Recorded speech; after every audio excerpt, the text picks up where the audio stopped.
Hi guys, and welcome back to the channel, and welcome back to yet another ReZero episode reaction video. I don't know why I stumbled there, I paused right before video, but we are back. It's been a little bit. The reason there was only one episode released last week from me, one episode reaction, was because the opening stream that I was working on, that opening stream was like more than 5 hours long, and it took a very long time to edit. So that took up pretty much the rest of my entire week. Normally streams like that don't normally take as long as that, but I don't know, I guess just for some reason, this one took up all my time, and so I was not able to get to another episode of ReZero, sadly. And of course, I'm still looking for another series to start. I have space now for another series. I'm only checking out ReZero as of this moment. So, recommendations are always appreciated, though. I do have a few series in my mind right now that are the lineup for what I'll probably check out next, and I don't want to share that right now because I haven't locked in anything and I don't want to promise anything that I can't deliver on. So yeah, we are now into episode 2 of the second half of season 2. Also, forgive me if I sound a little weird. I like bit my tongue just this morning, and it kind of hurts to talk. Very random, very weird to talk about right now, I know, but I feel like I'm kind of like moving my tongue a bit weird just to kind of like talk. So if it ever sounds a little strange, that's the reason why. You'll have to forgive me for that. But we're going to check out this episode. We left off with Subaru and Otto coming up with some crazy batshit plan that we're not even fully aware of, because some things happened in the last episode that left me scratching my head. Why did Subaru leave Emilia?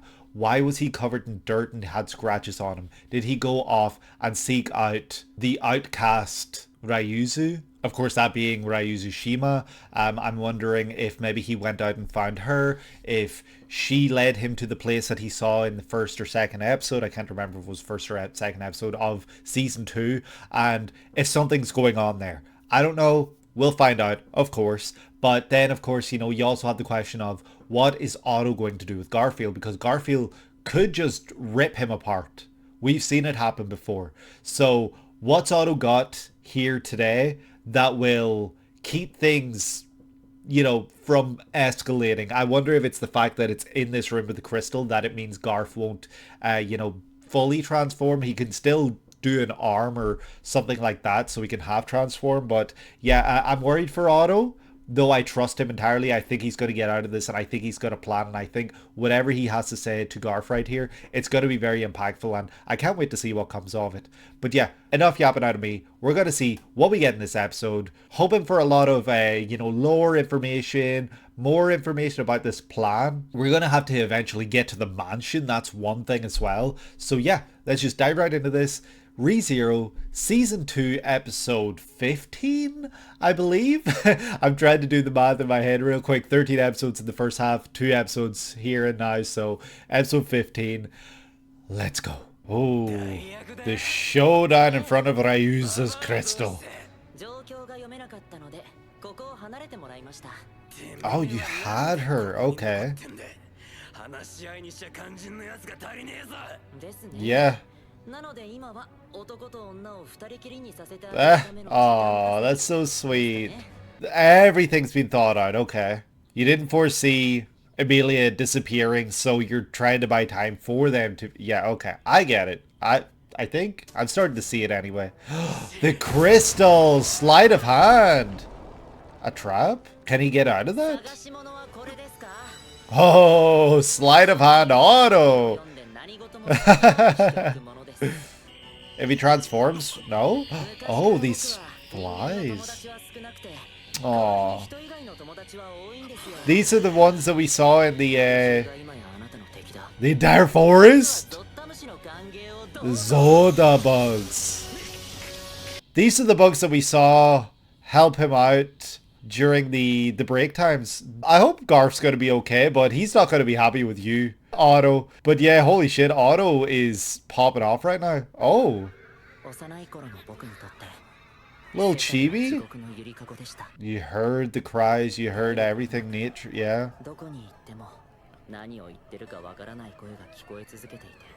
That's crazy. Look at that face! Shinji in a certain section of End of Eva? Can't even hear the voices at all of the humans. All he hears are all the other voices. That's crazy.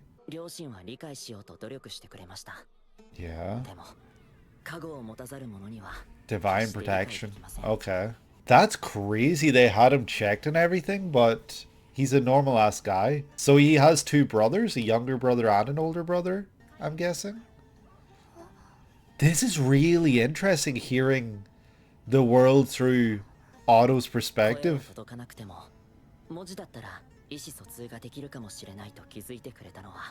Oh, because he's too busy hearing literally everything else, which is insane. So now they know he's okay. Yeah, he's okay, he just can't understand you or hear you. Like, he hears all the other bullshit. I wonder if he even hears his own thoughts. I mean, he can hear them, like, you know, like, it's just very faint. There's too much other stuff going on. Oh, this poor guy. This poor little boy. That's a terrible upbringing. We're getting backstory for Otto.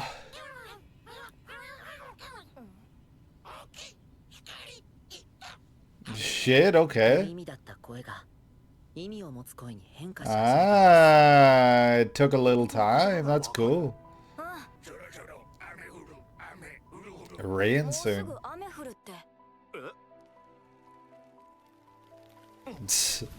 You can't say that was a lucky guess. That came out of nowhere. Get inside. The book you were holding is going to get wet.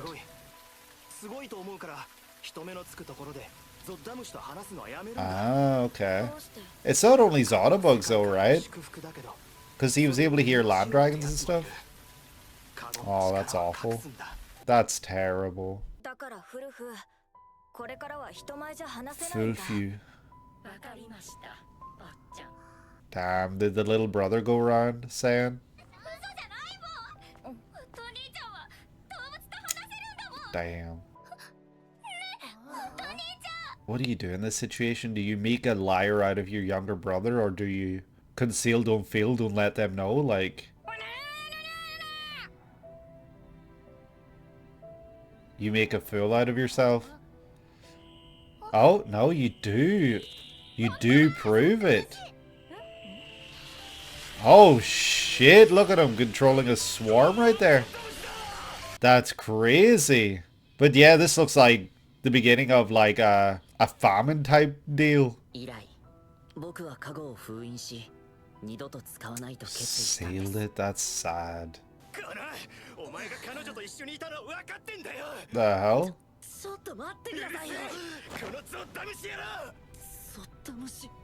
Jeez.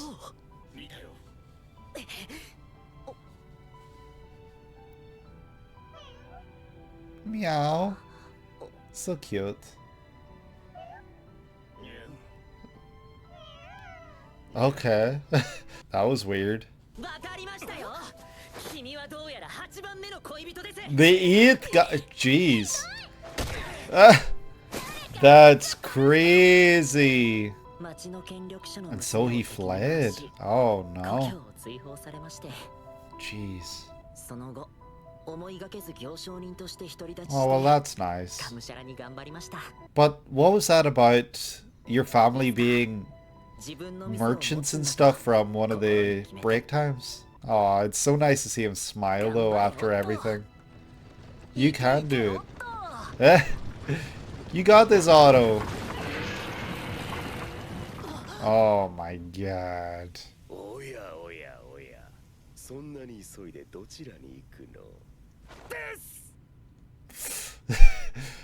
I mean, I missed Betelgeuse's wackiness, craziness, insanity, but like, jeez. Imagine just being a merchant, finally being happy, and then like this happens. That's awful. That's terrible.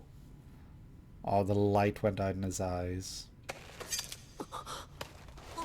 Is it gonna be the little kitties?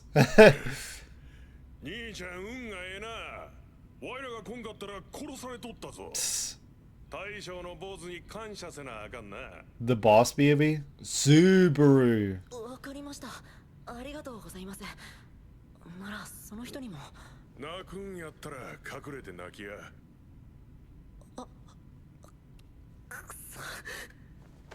Yeah. なんだよ。 What? It makes perfect sense. You were just freed from what you thought was going to be your inevitable end. 死なないでよかった。僕の人生は涙を流すたびに生まれ変わることを実感する。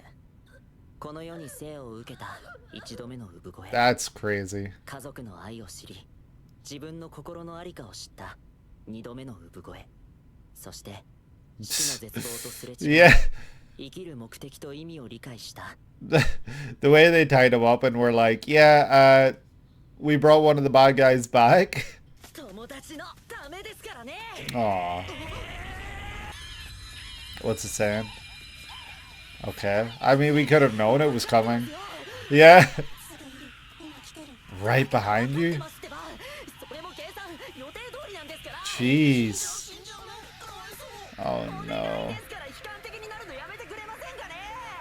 Yeah, no pessimism, come on. Wait, what? Oh, is he listening too much? Ah. Oh no. Banger playing yet again, by the way. Damn, seeing Otto's glow up. Seeing all this makes Otto's character so much more fleshed out. It's actually insane. Found ya? Yeah, well. Whoa, what is that? A bomb? Oh, I'm so happy for you, Otto. You've got the grenades up the ass, what the hell? Jeez. Just starts punching them and shit. Oh, okay, it's just a punch.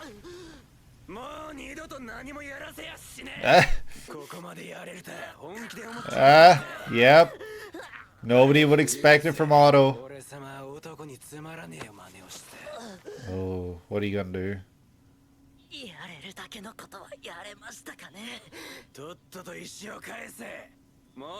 You gave it to an animal? Did you?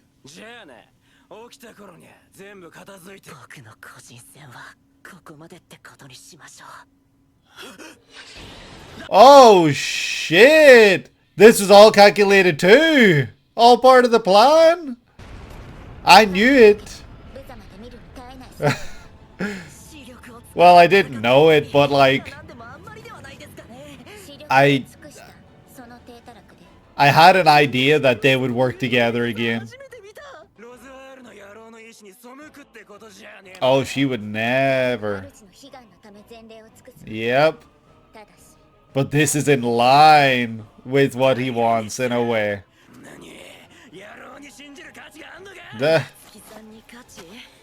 Absolutely.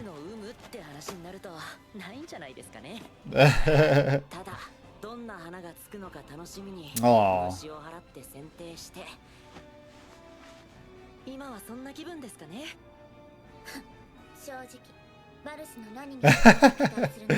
Ram never change. I don't think she ever will. You can't even make tea. He always pulls out all the stops, yep. Because he's done it time and time again. That's absolutely true.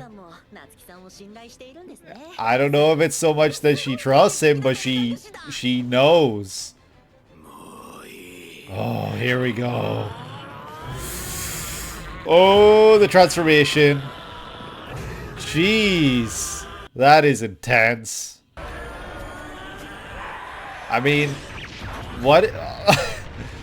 All it takes is a right hook? Did he kill her before? And a punch out. That's crazy. Holy shit, she's... What?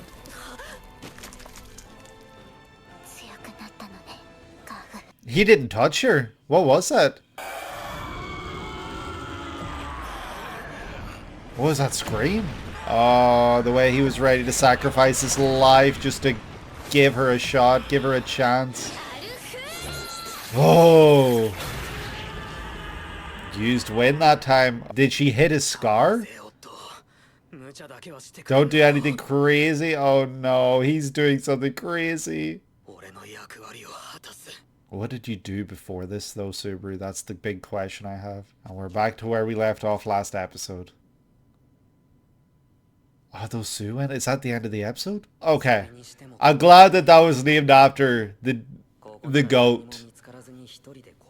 It's almost like a transitionary period, I guess, this episode. Like a halfway point.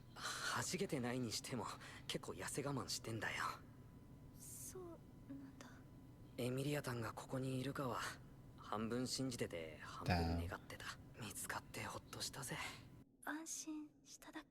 Look at her, she's so beat up and she doesn't even seem like herself.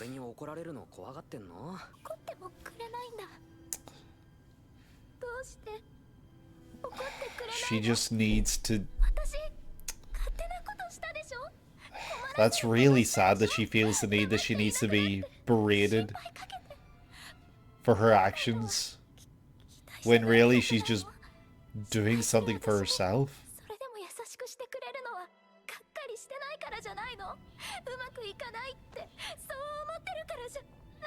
That's not it at all, that's not it. It's quite the opposite, actually.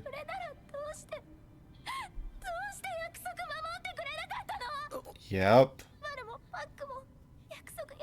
Yep. You left her at a super vulnerable time, Subaru. I don't understand how and why you could have done that. That's really sad. She's lost the only person that was ever there for her through anything and everything. Even when Puck would go away for a while, he always came back and things were always better. You need to fill that kind of void for her now. Yes, you can say that, but it's time to start proving it.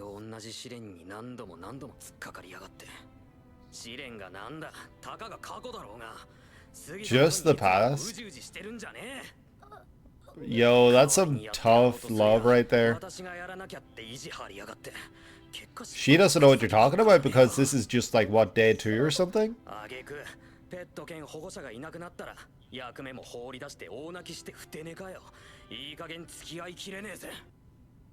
Damn, he's stepping up. Shit.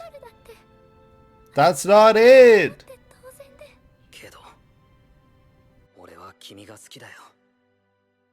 That he does.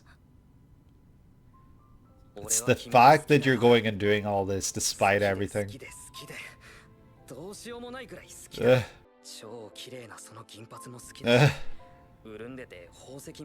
That she does. Talk about her ears.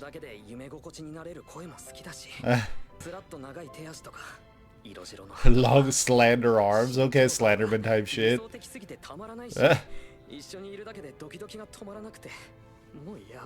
Aww.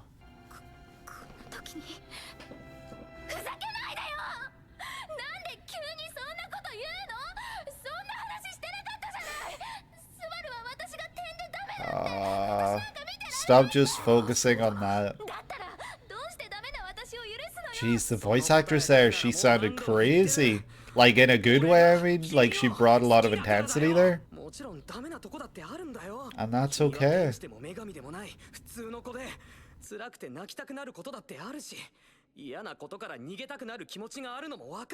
She's normal.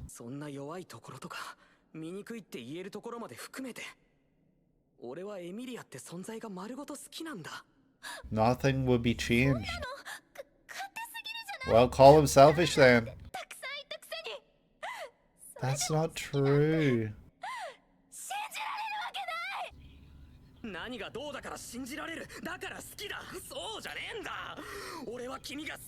Yeah, that's, I was gonna say it's the reverse.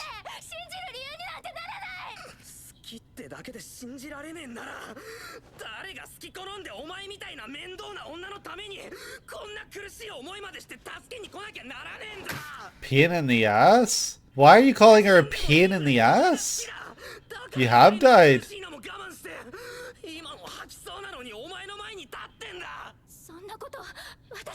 Yeah. Okay, I'm glad Emilia is standing up to him and actually saying these things. These are things she need to say season 1. Yep.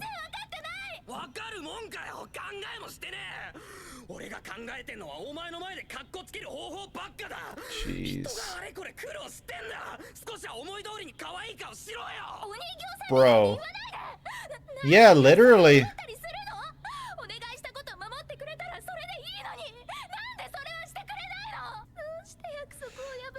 Exactly. Answer the question that it all comes back to. None of this would be an issue. Yeah. But it's the fact that you left. God damn.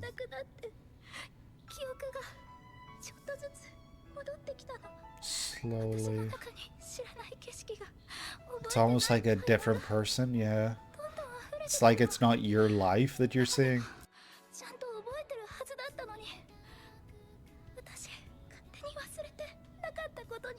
People that you said you'd once loved. This is really you, Emilia. Oh, you saw your own mother.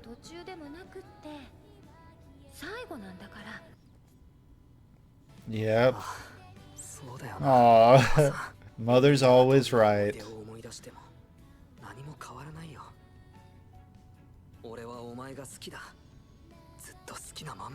I'll be there with you no matter what. And you mean it this time. You'll always be you, Emilia. Yeah, no matter what.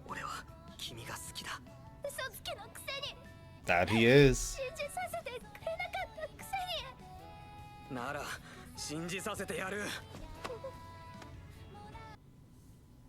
Subaru. If you don't want this, then dodge. Do the reaction command at the right time. Oh shit! That's crazy. I did not see that coming, especially from what we were hearing and seeing in this episode. But I think it was a very well constructed, argumentative conversation. I guess like they both came to some kind of understanding for one another. Aww. And we know that that was their first real kiss. Their first real kiss. It was adorable. I was not expecting that. She's blushing. That's true. He's blushing. Everything will be okay.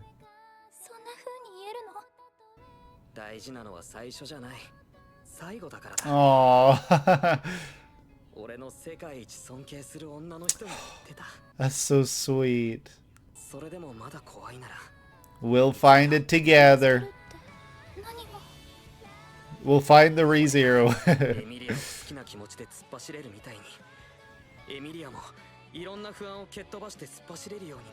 Aw, yes, you'll find whatever it is that you need to find within yourself.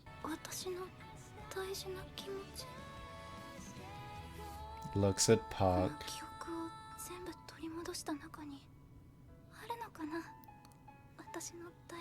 Your most precious feeling. And now you can go into the first trial. Knowing that... Yeah. Now you can go into the first trial with the confidence you need to succeed. A reason to believe. That was adorable.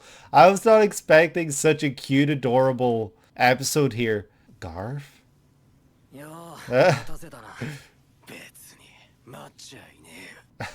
He is beat up to hell. I hope everyone else is okay though, because we're not resetting anymore. Wow, this episode was very special and very different, very interesting. A lot of the start of this episode, was very centered on Otto Suwen. Episode title for the GOAT, GOATTO, if you will.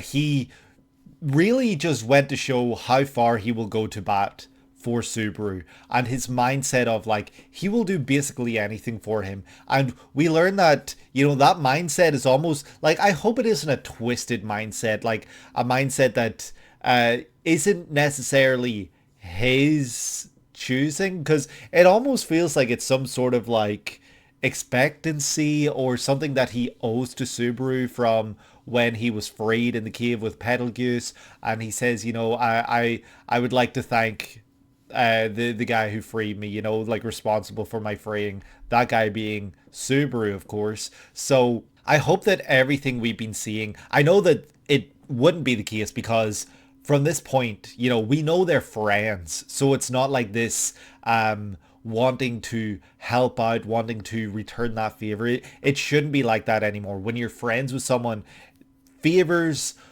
all of that stuff, they go out the window because that's your friend. You don't owe them a return of like, you did something nice, so they're going to do something nice for them. Like it shouldn't necessarily be that way. Sometimes, of course, it will be that way, like there are definitely situations where that kind of reciprocal dynamic should happen. But I feel like in this case, it shouldn't really be the case because Subaru himself doesn't see it that way. Subaru himself doesn't realize that things were that way, probably. He does not know that Otto sees him as the guy who freed him, even though it wasn't literally him, like, you know what I mean? So yeah, it was just very interesting getting that insight into Otto's character and, kind of learning a bit about where he's coming from, what his deal is, almost in a sense, I would say. So we get to see that Otto is here to buy time for Subaru, and the way they do that, the plan that they kind of come up with is through, stealing this crystal and leading him on this wild goose chase, Garf. That way, Subaru and Amelia will have time to be alone. Through all this, like, I don't know if the plan was to actually bring the crystal back. Things are still a little unsure. I need to actually check. Let me see. At the end of the episode, does Garf have the crystal again?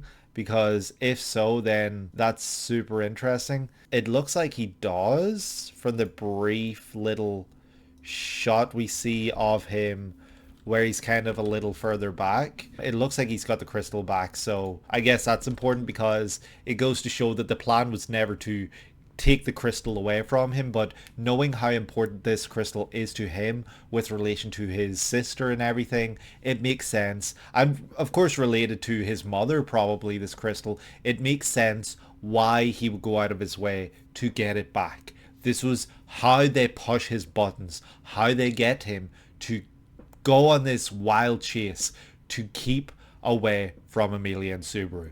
This was the plan, and everything was calculated.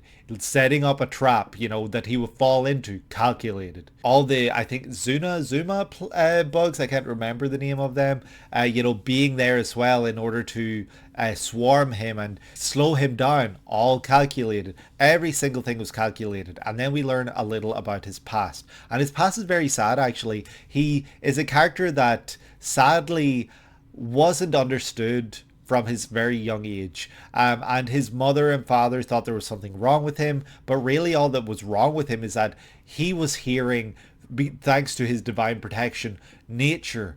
He was hearing bugs, he was hearing, all of these things that kind of just made a noise. Like nothing really sounded solid, like there was nothing he could hear explicitly, and anytime anyone was speaking to him, he wasn't necessarily hearing those words clear as crystal because he was hearing all this other background noise. So it's almost like, when you come home from a concert and you're lying in bed and you hear, the tinnitus or tinnitus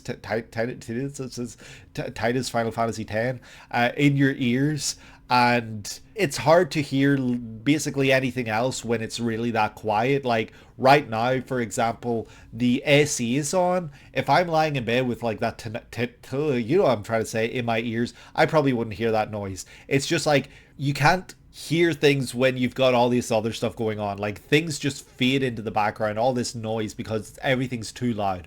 And I feel so sorry for the guy because he was misunderstood and nobody knew what was happening with him. He didn't know what was happening with himself. And so it took his older brother, 7 years older than him, to teach him basically how to read and write, I guess. And from then on, he was able to communicate. He was able to express himself. He was able to be understood and loved and feel love for his family. And that was as he described it, a rebirth for him. That was a big moment in his life. The second rebirth he had, of course, was being freed in the cave when he was captured by Betelgeuse. And that allowed him to see life as something that he needs to love and cherish, I guess, because he was taking life for granted. And it was very sad seeing that because he finally was happy, he finally was doing things that he wanted to do. He found his groove and everything, but then he was captured. He was put in this cave by Betelgeuse, and it just seems almost like unnecessary because Otto's not really an important character in this world at this point. So what was Betelgeuse after? What did he see in Otto? Why did he capture Otto here? I don't know if there's a deeper meaning or deeper reason for why, but I feel like there has to be because it just seems so random. Of course, throughout this flashback as well, we learn that he's kind of like the original Elsa, not Elsa from ReZero, Elsa from Frozen, where he's told, conceal, don't feel, don't let them know, keep everything to yourself, don't share this divine protection with anyone because people will see you as a weirdo, as a freak and everything like that. So once his brother learns that, it's his brother that tells him to do that because his brother learns, because he's so excited to share this information with him, once he's able to start actually speaking with the animals because he's able to hear them literally. So he can speak with land dragons, he can speak with these bugs, he can speak with just about any animal. So that's very exciting for him because he finally understands himself. He finally understands what the problem was his whole life.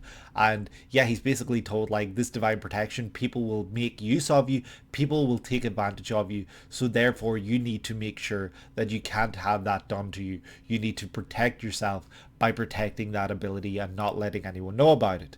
And it's just really sad to think that that's the case because he finally understood himself. And maybe that's why Betelgeuse took him, because of this divine protection. I'm not entirely sure. But his little brother finds out about it and goes to tell everyone in the village because he's so happy, so excited for his big brother. And that's when he summons a swarm of these locusts, almost, it looks like. It looks like he's summoning forth a famine, basically. That's obviously not the case here, but that is how the imagery looks. And everyone is scared, everyone's terrified, and everyone's kind of cursing him at this point. And he's told never to do this again. And so he doesn't until one day, he's being berated and, told, I know you were with my girlfriend, blah, blah, blah, blah, blah, blah, blah. He speaks with animals to find out the truth, and through finding out the truth, he finds out that this girl has been with several other guys, and he's the 8th guy that she's ever been with. And because of her importance in this city, this town, whatever it is, Otto's kicked out. They beat him up, they throw him out, they cast him away. And so he's out, and he learns to live as a merchant because of this. But that's what makes this interesting, because during the break times, he told Garf, I believe, when he was trying to be swindled with the shiny rock, shiny crystal, whatever it was, that he came from a family of merchants. And that's making me wonder, does he mean that metaphorically, like the family that he found opposed to the family that he had, that took him in and everything? He found a family in these merchants, because I don't know, maybe his family actually were merchants and we didn't really get to see much of that. Like, maybe that's the case, but yeah, it makes you wonder, I guess. And yeah, the scene with him running away and all the animals trying to basically be like, yep, you're dead, you're gonna die, you're gonna die, you're gonna die, because they're so pessimistic for some reason, even though he's really good to them and everything. You'd almost hope for like one of them to be like, keep running, keep trying to get away, you can do this. But no, they're all just like, yep, bye. And he basically then overdoes it and he starts bleeding out of his nose. So his ability, he can overdo it. I guess because it all stems from his brain and his ears and everything, because we see his ears vibrating and stuff. I guess that means that he now knows his limits, and he knows what will happen if if he goes beyond those limits. So this divine protection isn't just something that's infinite, it's something that has limits, and that's good to know going forward. We get this cool ass montage with, is it the same song that played last episode starting to play again here, you know, when Subaru went into Roswell and everything? I think it's the same song maybe that plays here, the same one that played when Subaru jumped off the cliff back in season 1.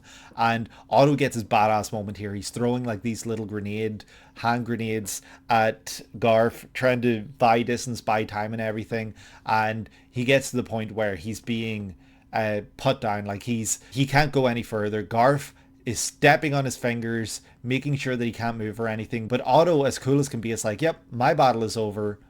And basically, he might as well have been like, but hers isn't. And Ram jumps in out of nowhere and starts going to town on Garf. And she knows she can beat Garf in a straight up fist fight. But we, as viewers, know that this might not go well because we know Garf probably killed Ram before in the past. But hell, that isn't going to stop Ram, and she starts throwing hands and she goes to town on Garf. And it's a really interesting, fun fight to watch play out because you kind of really don't have the sense of where this is going to lead, where this is going to end up or anything. So it was just really cool. But at the same time, something I didn't get to say earlier because I was trying to watch the episode, I didn't want to keep talking too much. That's ironic, right? Because I talk a lot. But you know what I mean? Like, I kind of blurred out. I was like, I knew it, but I didn't finish that thought. And it kind of sounded like I was a dumbass because I never said that at any point. I was like, oh, she's going to show up, help her, or anything like that. I never said that, but I did say during the break times, I believe, or maybe it was one of the episodes, I was like, I don't know where their dynamic is going to go from here on because everything has been reset so many times. But we have seen and we have learned a couple of times now that they can and will be friends. Like, it doesn't take much. Well, maybe not friends, but they can work together, I guess, is a better way of saying that. So I had no doubt we would see that again because it doesn't take much, I don't think, because they both have similar ideals and they both have similar goals. And yeah, Ram has pretty much got faith in Subaru because she's able to say, like, yeah, for some reason he always shows up at the right time, and whenever he sees a path forward in that time, it's going to be the right path forward and it's going to work out. So everyone believes in Subaru at this point, even though Ram's a little, nippy about it. She's very bratty. That's just the Ram we know and love. Garf transforms, of course, and they're able to take him on. They have to work together because he's able to do something that isn't using his physical attacks. I guess he does some sort of mental damage or something to Ram. I'm not entirely sure. And then Otto has to step in and hold the crystal up to draw him in, knowing that this crystal is what he's after. And that's when Ram is able to jump in once again and do another attack. It looked like she attacked for his face, so I thought she was aiming for his scar.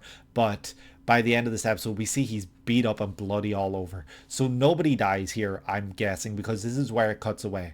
And I'm hoping Otto's okay, I'm hoping Ram's okay, and I know that Garf's pretty much okay, even though he's extremely beat up at the end of the episode. And that's when we get to Emilia and Subaru here. And they have a very interesting conversation here because Emilia wants to know why he left. And Subaru doesn't really answer that. He kind of just goes in circles saying that he loves her and that he will be there for her. And she's like, how can you make all these promises when you already broke a promise? You left me. And I think that I know that I love this side of Emilia, that we're finally getting to see. The side that steps up, stands up for herself, and calls out Subaru on his selfishness. This is what we needed in season 1. And this is a side of Emilia that we sadly never really got to see. But she's finally not taking it. She's finally stepping up. And she's finally being like, hey, stop that. I'm not asking any of this of you. I'm not asking you to get hurt. I'm not asking you to put yourself in harm's way to the point you might die for me. You're doing all of this out of your selfishness. So how can you say you love me when you left me behind? And I love that she keeps harping on this point because she never gets an answer, really. Subaru can simply say, I can't tell you that. And that's the most annoying and frustrating thing about this. He cannot tell her. She wants him to be mad at her because she ran away. And he simply says, how could I be mad at you? And he starts to list all these things that he loves about her. And it is very beautiful. It's a very cute and honestly beautiful moment here. But then she breaks through the song that's playing, which is very intense, and says, stop that. And I was honestly shocked when her voice cut through I don't know if it's opening, ending, or anything like that.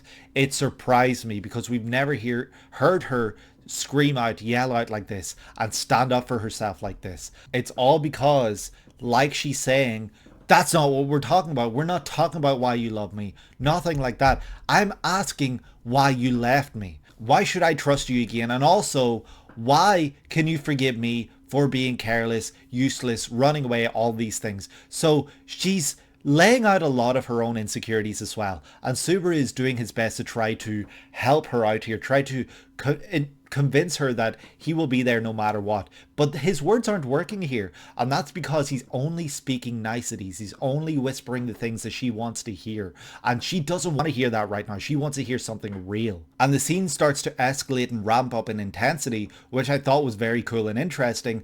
As they step up, they literally stand up from where they are. And they're kind of like almost screaming at each other. And Emilia's voice actress did such an incredible job here.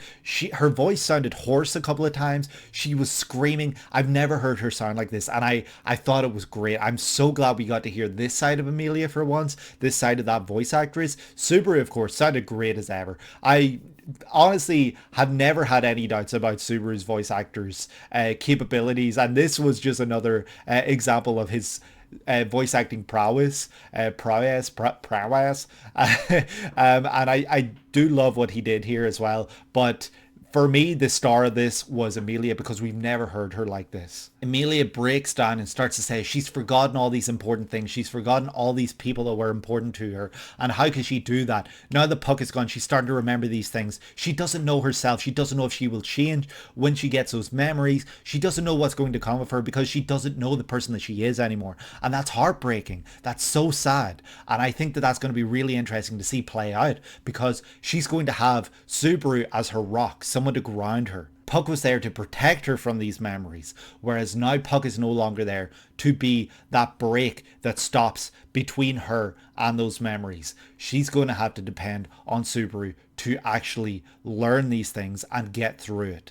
And yeah, Subaru's basically calling her out. He's like, you need to get over this. Like, stop being a baby. Like, he doesn't literally say that, but he does say pretty mean things here. But at the end of the day, he's like, I'm saying these things and I want to be there for you because I love you. And because I love you, that's why I want to help. It's not that I want to help for the other reasons. It's I want to help because I love you. And she doesn't seem to understand this. She doesn't seem to understand how he can say this and why he feels this way. But I think it's super interesting to see the way the scene plays out, because they do almost get to some kind of understanding of one another. And it's Subaru who's able to speak the words of his mother to Emilia. It's not about the beginning or the middle.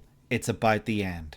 How things come out in the end. That's all that matters. And Subaru needs to be there for Emilia through to the bitter end. Even though he broke a promise, he needs to see this through now to the end. And he cannot falter. He cannot mess up any longer, because Emilia is not going to take it. And I love that about Emilia now. I'm so glad we're hopefully going to see this side of her going forward. A side that will take no shit. A side that needs to step up and take action for herself and believe in herself if she can, but also have some strength for herself. She's always doing things for others, and that's something that Subaru also points out. She needs to start doing things for herself. And yeah, Subaru's not really able to convince her, but he's able to get down on her level once again. After being above her and kind of like yelling and stuff, he gets down on her level and he's like, I can't prove it to you, but I can begin going forward. You know, I can begin to go forward to prove to you, and we will find that thing that you're looking for.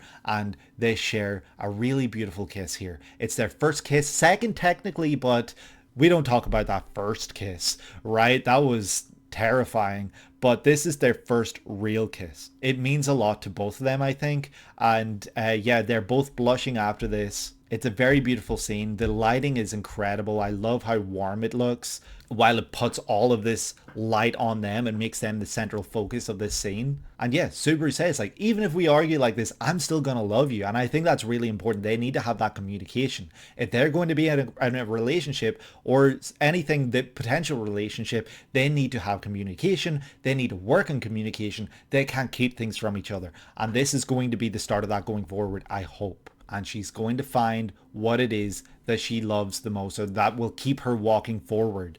That's what she's going to find.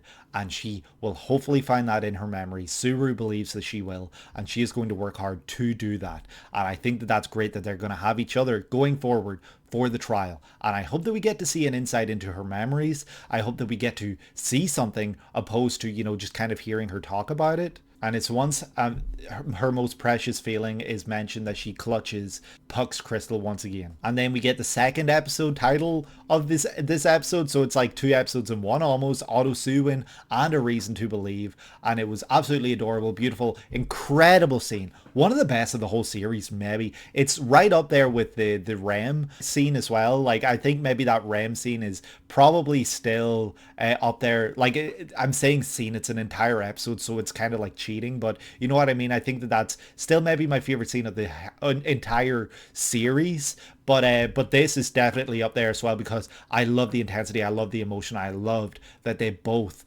brought a different side of each other that they hadn't really shown to each other, and I think that they came through it great, and I can't wait to see where they come out of this going forward. But they leave and they see Garf, and that's how the next episode's going to begin. Garf is beat up, but he's got the crystal, and we're going to see what comes next.